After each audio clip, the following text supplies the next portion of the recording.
In this video, I am going to show you how to fix your device isn't compatible with this version on Android.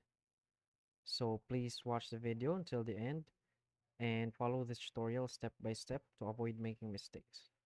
So first of all, we want to open our Play Store, and sad to say I cannot show you because my Play Store is up to date, and also my device is compatible with most apps.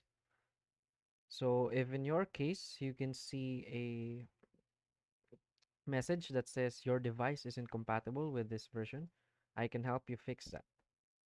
The first thing we want to do is to go to our phone settings, and we want to go to our app settings. Now we want to find Google Play Store.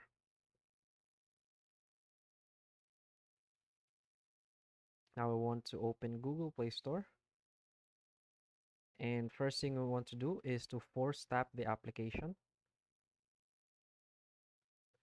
And after that, you want to open your Google Play Store again and see if the problem persists or not. If the problem persists, what we want to do is go back here in the app settings and to your Google Play Store settings. Now you want to go to storage, and you want to clear cache and clear data. So again, you want to open the Google Play Store and see if the problem persists or not. The last method you can do if the problem still persists is you can reinstall Google Play Store and update your phone software. So if you find this video helpful, please hit like and subscribe. Thanks.